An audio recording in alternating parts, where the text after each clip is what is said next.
कदर बाज के काहे हो है ने अब कि आज के शाम पिया दो जम ढार के थोड़ा सा है ना कि नहीं तोहरा से जान मन आज उबल बा ए मुस्कान सन है ना पीछे थोड़ा सा पीछे इसलिए कि लाइट नहीं आ रहा वहां कि नहीं तोहरा से जान मन आज उबल बा प्रदीप की राजा महाराजा हरि रंग बाज डूबल बा कि बड़े बड़े देह में हर जहाज डूबल बा टाइटैनिक कहीं में डूब गए पानी में तू पीछे रहो आई काली खोलल पड़ी जा रेडी आई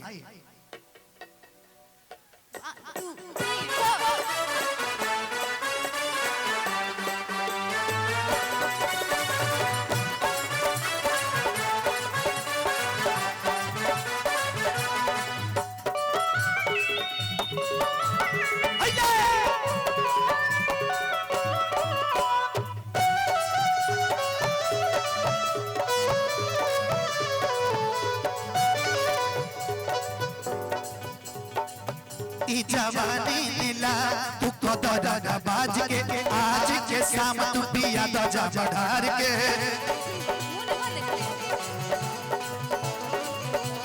ई जवानी नीला कदर बाज के आज के शाम तू पिया दो जम ढार के ए गोलू भैया काजल जी देखिए आप समझिए कि मैं आपका बेस्ट फ्रेंड हूँ अच्छा आप एक किरदार निभा रही हैं कि नहीं तोहरा से जान मन आज उबल बा सुना ना सुना का हो कि राजा महाराजा का रंग बाज डूबल बा ओ मायो गे माई अरे बड़े बड़े हो में जहाज डूबल बा राजा महाराजा रंग बाज डूबल बा राजा महाराजा रंग बाज डूबल बा बड़े बड़े में जहाज डूबल बा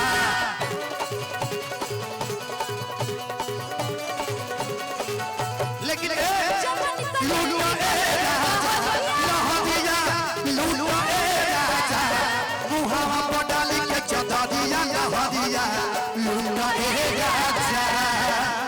मुहावा पर डाली के चदरिया लहरिया लुलुआ ए राजा लहरिया लुलुआ ए राजा लहरिया लुलुआ ए राजा भैया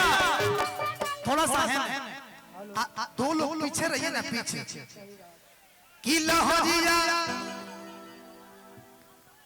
गमछा बांध के वाह वाह वाह वाह बिहारी के निशानी हो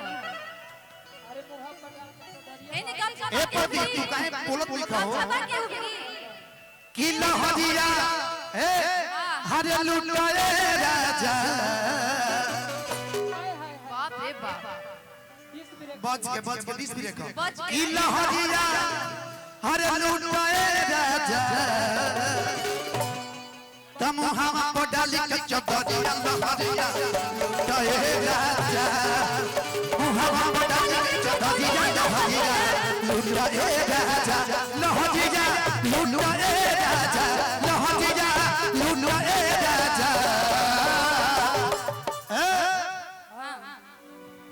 तब बंद कही के तू आज कोठरिया लहरिया विकास भैया मेरी जान मेरी धड़कन कि कई के आधार कोठरिया लहरिया लुटा ए राजा मुहावा पर डाली के चदरिया लहरिया लुटा ए राजा